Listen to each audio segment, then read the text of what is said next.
Arizona Department of Transportation Community Relations Project Manager, Karen Krause.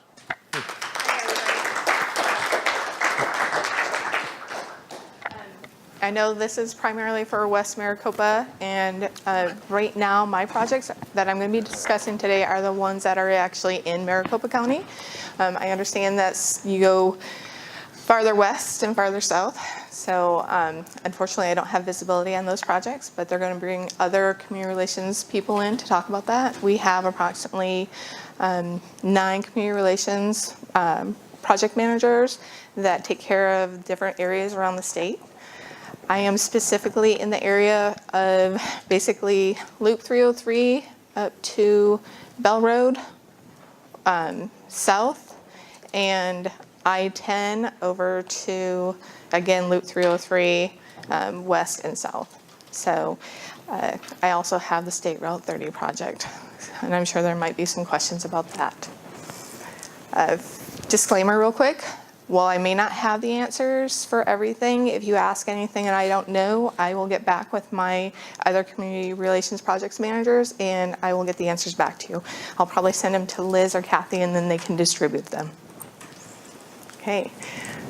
Our job at ADOT is to keep the public informed of what's going on with transportation around the Maricopa County area and the entire state, me specifically in Maricopa County. This is our mission, vision, and true north.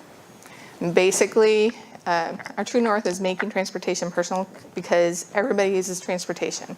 You're either driving or you're using public transportation. You're out on the roads almost every single day.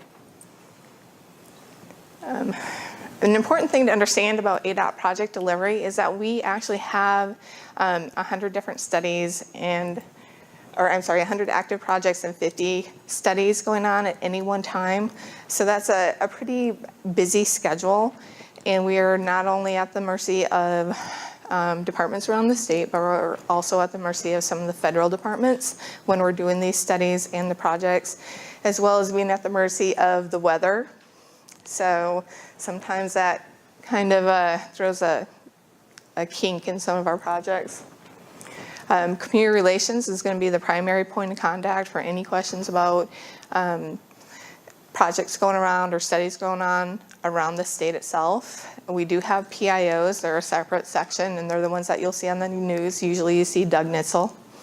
So he's pretty much the face of ADOT. The active projects and studies going on right now. Loop 303 from Van Buren to Maricopa County 85. It's actually in the design, going to be starting the design phase. Late spring 2019, unfortunately I don't have specific dates. It hasn't been awarded yet. And then construction scheduled to start in 2020. Let me preface that with everything that we say is scheduled. We are also at the mercy of funding.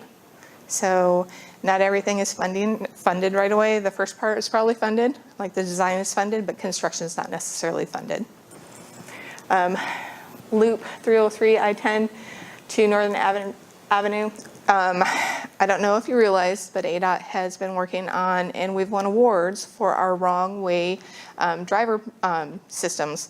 And we're actually going to expand that to other areas. And 303 is going to be the next area that's going to be impacted by this project. They're going to have closed camera TVs put up. They're going to have wrong way detectors put up, and once we have that information and it goes live, they'll be able to put live messages on the boards to warn traffic of wrong way drivers so that they can exit and hopefully avoid any accidents. State Route 30. State Route 30, if you're not familiar with it, is going to be the route that goes from Loop 303 to Loop 202, and it's going to run through Avondale, Tolleson, Goodyear, and right now we're still in the environmental study phase. We are tentatively scheduled for a public hearing in April, and then we still have another probably 6 months after the public hearing until it goes up for a record of decision. I know there's been a lot of interest, at least because that's my project, there's been a lot of interest in it and how it's impacting the potential builders and homeowners in that area. Unfortunately, we are not at a point where we can actually even begin doing right-of-way purchasing because we're still in the study phase. And again, with funding, right-of-way purchasing hasn't been funded yet, and neither has our design or our construction. So the only thing we're funded through right now is the study phase. I-10 to State Route 85 right-of-way. This is actually going to be adding an additional lane between right-of-way and 85 on the inside of I-10 because the amount of traffic that is going out to the Buckeye and the amount of growth that's going on in Buckeye right now. I don't know if anybody drives that area during rush hour, but I don't live quite that far west. I've done it a couple of times and it's crazy traffic, so this is really a needed project. Design is going to be starting in 2019, and then construction scheduled to start. Again, we're not funded yet, but that's what we're going for. Fairway Drive interchange on I-10. I don't know if anybody's familiar with that area, but they are going to be putting a traffic interchange at Fairway Drive going south. If you're familiar with that area, you understand we can only go south because there's Friendship Park that's directly north of the Fairway Drive and I-10 area, so we cannot build north. Right now, it should start construction actually sometime this spring, and it'll take about 14 months to complete the project. So same time, roughly the same time next year it should be finished. Again, the I-10 to freeway management system for Perryville and Bullard Avenue is the same situation as the other projects for the wrong way driver detection system. Those projects are primarily to help with the safety of our people, our everyday travelers out there. Going a little north, the I-17, we're going to have several projects going on I-17, Black Canyon freeway projects. One of them is Happy Valley Road, and we are going to be adding a new type of interchange, and we're actually going to be adding this type of interchange to several areas around the valley. Two of them are actually going to be over on the right-of-way to State Route 85 area. We're actually going to make Miller and Watson what's called a diverging diamond intersection. Happy Valley is just the first one that we have going on right now.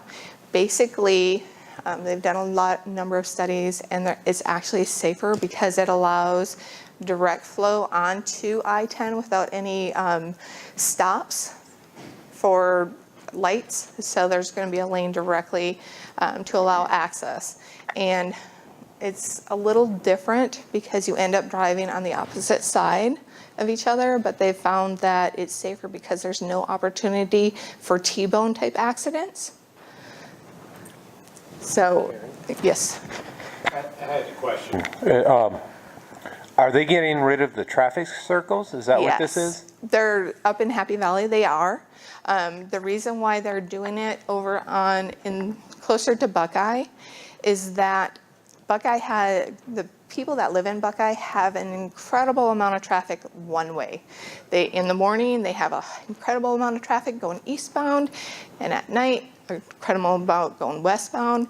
What this will do, it'll allow easier flow directly on and off I-10 so that they don't have to stop and try and reduce the wait times at the intersections.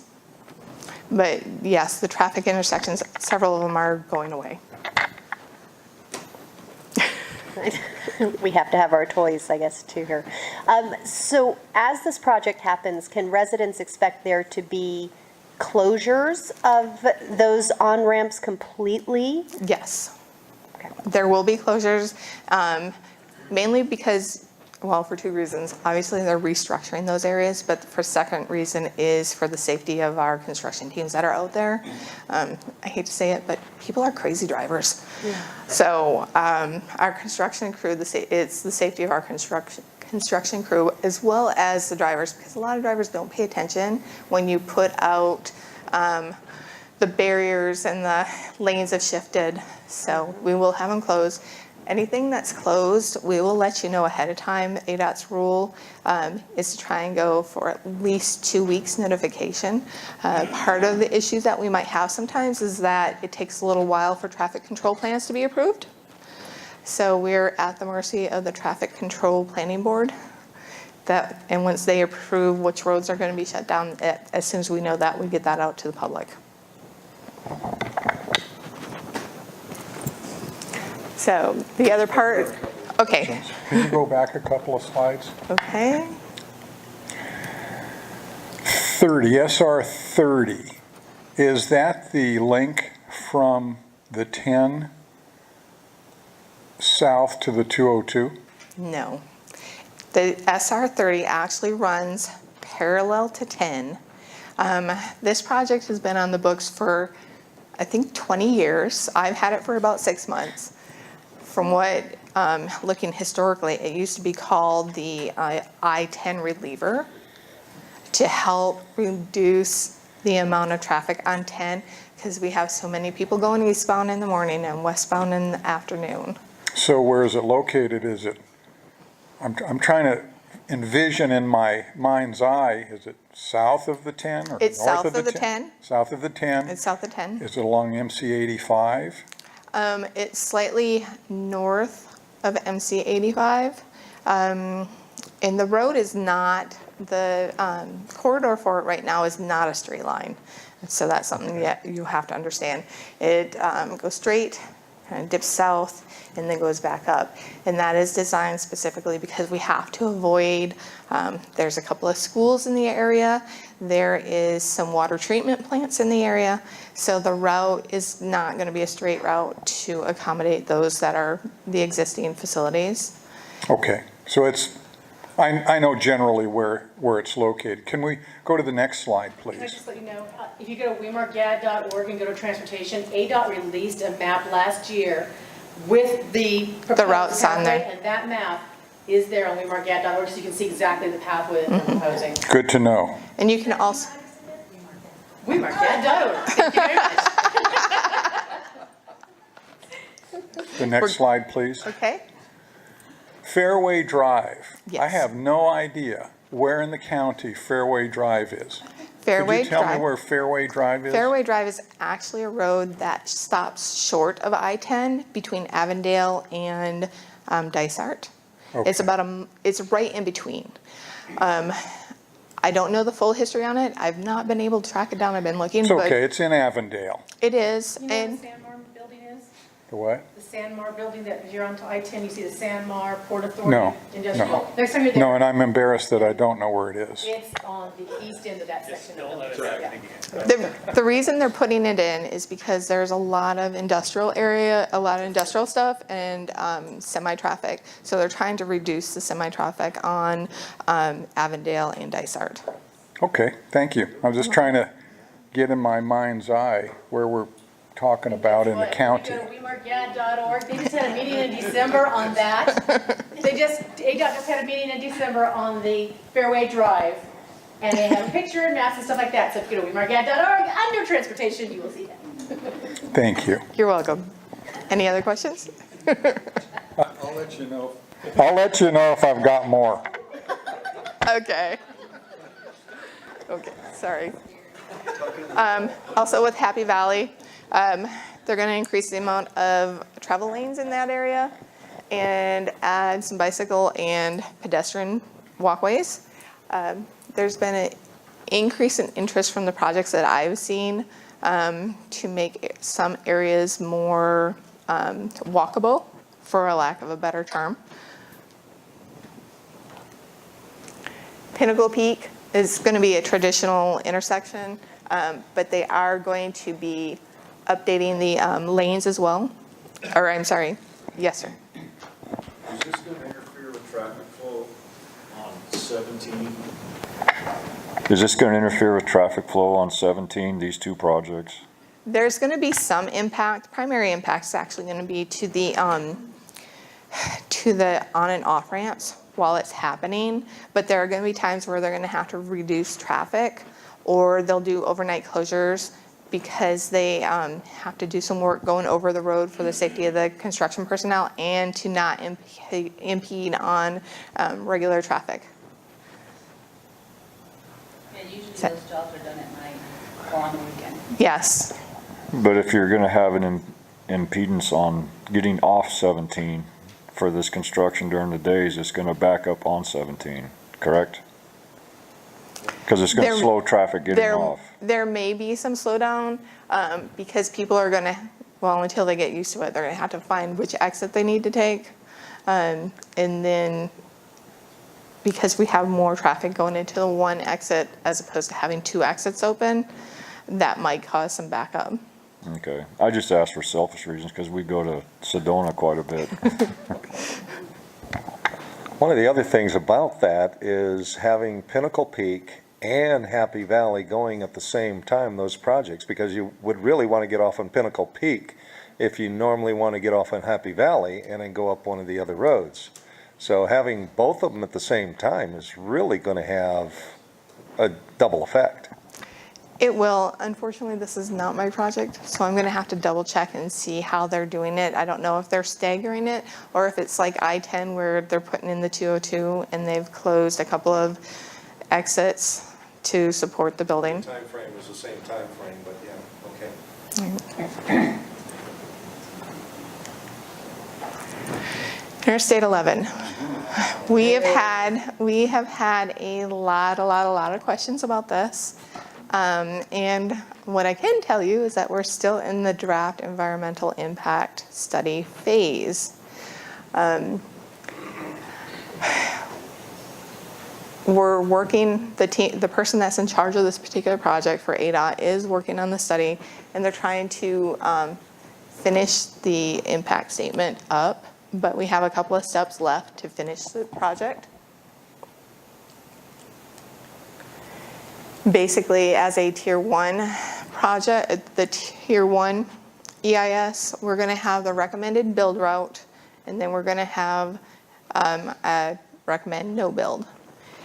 Right now, the corridor for the Interstate 11 right now is 2,000 feet, and that's just doing the environmental impact studies in that area to make sure that we're not going to have any issues possibly building in that area itself.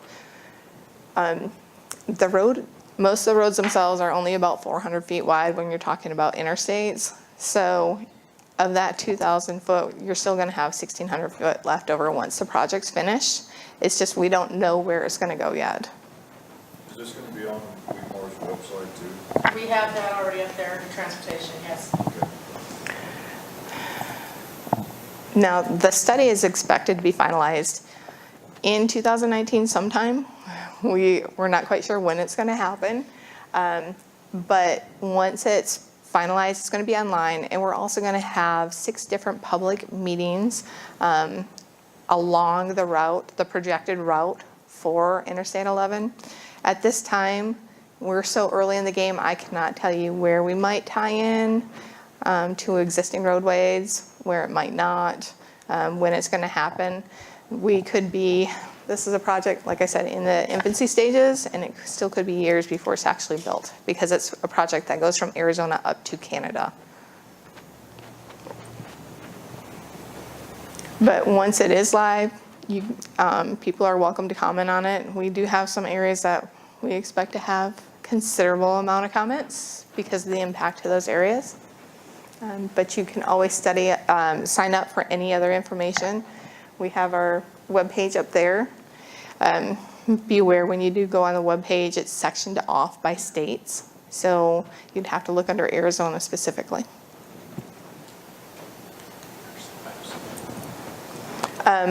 Staying informed. Okay, there's 2 different areas that we focus on is the studies and the projects themselves. So if you want to stay informed about our different projects that are going, or our studies that are going on, you can go to ADOT's website, go under planning, select transportation studies, and that's one way you can go and get a quick look at what studies are going on. Another option though is once you go under there, if there's an area that you're particularly interested in, you can click on the hyperlink and go there and select updates, and you can subscribe for updates for any of the areas that you are interested in. The same going on with our projects, okay? If there's any projects going on, you want to see how the impact is, and subscribe for updates in the same location.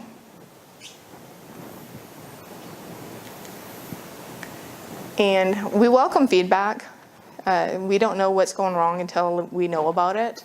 So if things are happening and you just want to let ADOT know, you want to provide feedback on, hey, a particular detour is not working well, or hey, your construction guys are actually being safe out there, we appreciate the good news as well as the bad news. So that's all I have for my formal presentation. Do y'all have any questions? Is there anything I can pass on? Oh, I'm sorry, there's one project that I forgot to mention. It's actually on I-10. Between Dysart and I-17, we are going to be improving, we're going to be impacting 11 traffic interchanges. And we're going to actually close 35th and 43rd exit ramps westbound on the 10. What they're going to be doing is actually adding an auxiliary lane between the 43rd and the 35th.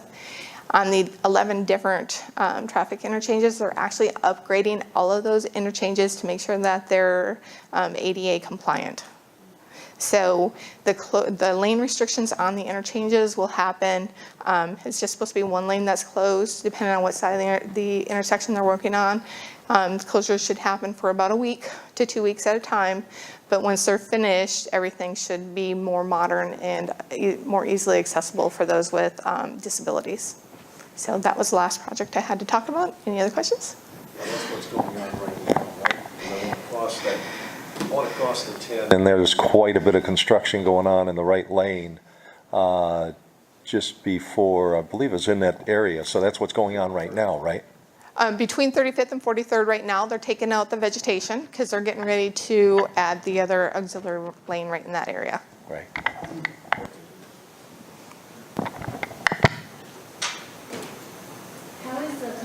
That's not working, is it? Of the 202 going. Right now, they are, right now they're projecting it to be scheduled by late 2019, at the earliest is what I was told.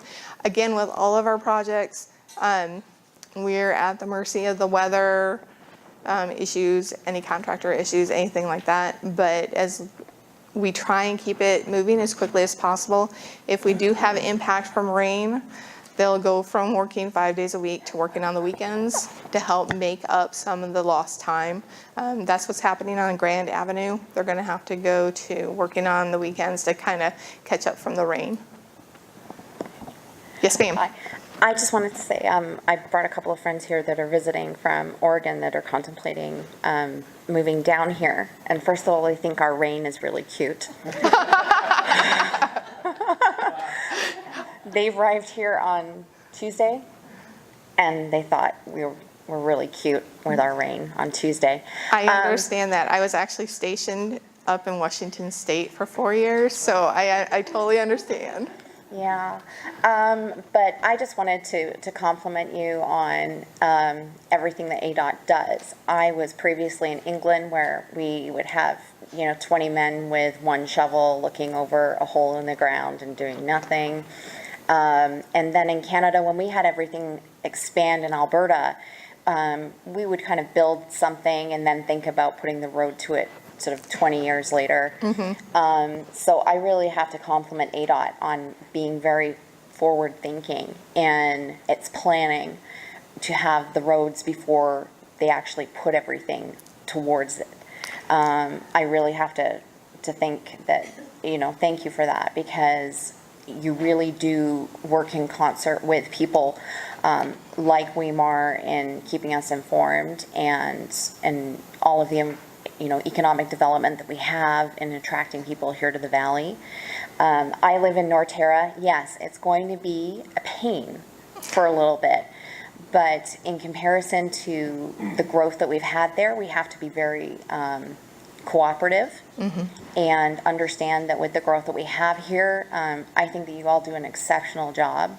And in comparison to it being 10 years behind, it's going to be a little bit of pain for a few months or a year and a half, and we're going to really benefit from it. So just thanks a lot for keeping us really well informed, and, you know, we're going to get some really great monitors for it with some great messages. So thanks for that too. I appreciate it. As much as I would like to take full credit for it on behalf of ADOT, Maricopa Association of Governments, or MAG, actually does a 40-year growth plan. And the roads that we're building now, some of them have been planned out for 20 years. So they try and do a great job of projecting where growth might be. Part of the problem, though, is areas grow where they're not expected. For the I-10 Way to State Route 85, MAG didn't project Buckeye's population growth the way it is. From what I've learned from Buckeye, in the city of Buckeye, they're actually having a growth rate 3 times what MAG projected. So they're actually really thrilled to get the new roads and the expanded highway. So. Okay, on the 303 at El Mirage, now that's designed, or when it was built, they designed it to go up through and connect with, I forget the road, but the Vistancia. Is that on the planning at all? No, I'm going to have to get with you after this and write it down and figure out exactly where it is and get back with you. Any other questions for Karen? I just got to say kudos to the ADOT's Twitter account. I don't travel at all in this state unless I have my Twitter account and have ADOT up. The alerts and the updates are awesome. We have 2 or 3 employees around the clock in the Traffic Operations Center, and they are on top of stuff. They really are. I'm impressed with them, and my cubby mate is the one that always does the great messages over top. Those are awesome. I love those. Yeah, my cubby mate, his name is Doug Pacey. He does great messages. So Kudos to Doug. yep. Yeah. Was that 9 morning before? I'm not sure. Doug's been there for 10 years, or I'm sorry, 6 years. Are we good? Any other questions for Karen before we? Wonderful. Karen, thank you. All right. Thank you for the updates. Thank you.